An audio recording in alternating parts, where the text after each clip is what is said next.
It's KBKW's Coffee Talk on FM 94.7 and AM 1450. And time now for the Insider Report with Everett Hughes. Good morning, Everett.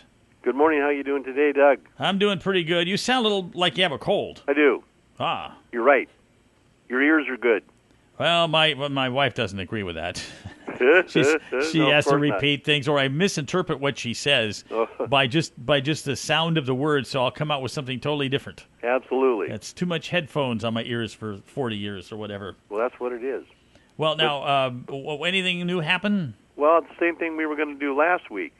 The webinar thing you Well, watched. I went to the webinar, Mm-hmm. and they were covering all tax law update, and they went through capital gains.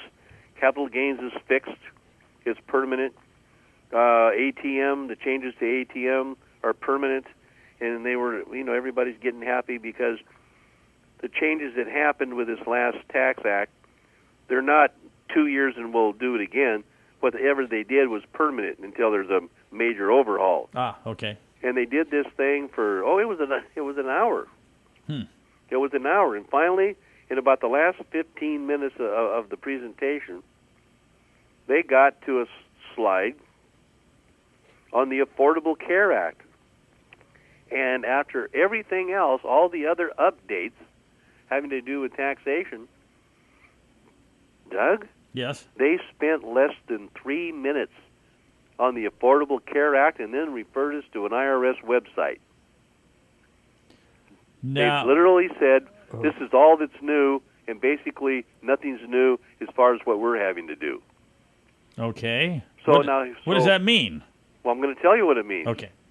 This is the IRS's update to practitioners on the Affordable Care Act. 2 parts. Effective sequestration, I'll get that out, sequestration on small business health care tax credit. Pursuant to the requirements of the Ballot Budget and Emergency Deficit Control Act of 1985, and because of the automatic cuts that took place immediately on March 1st of 2013, these required cuts include a reduction to the refundable portion of the small business health care tax credit. In other words, due to the current situation, your refund of the small business health care tax credit is smaller than it was before. Mm-hmm. Okay? All right. Well, and I'm thinking, as I'm listening and reading down through the website, I'm thinking, what does that have to do with what's coming up that we have to start doing in September and October? So I got to that next. Update. The health care law generally has no new impacts to the Form 1040 series for the 2012 tax returns that individuals may be currently filing. So this is all the IRS is addressing at this time, how it affects the 1040 tax return for 2012. They're not looking at anything else. They're not talking about anything else. But what's it mean? It means exactly what I said. It means there's no changes on your tax return for 2012 having to do with the Affordable Care Act. But is there a hidden meaning here? Like things have ground to a No halt? hidden meaning.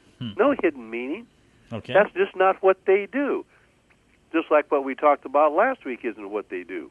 However, if you received a health insurance premium rebate during 2012, now you've got to check IRS Gov Affordable Care Act, because maybe you need to be sending some of that money back. Oh. If you do not have any tax filing requirements, you don't need to file the tax return even if you did get the health insurance premium rebate.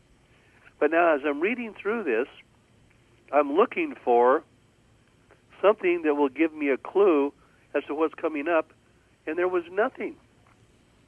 There was absolutely nothing that would clue tax practitioners to what's coming up. So you're in the dark about this. That's exactly the point, Doug. And so is everybody else. So we're out of time, but if people want more information, they can give you a call or set up an appointment at 533-4131 or go to that handy-dandy website. EverettHughes.com. And you can listen to them all. That's right.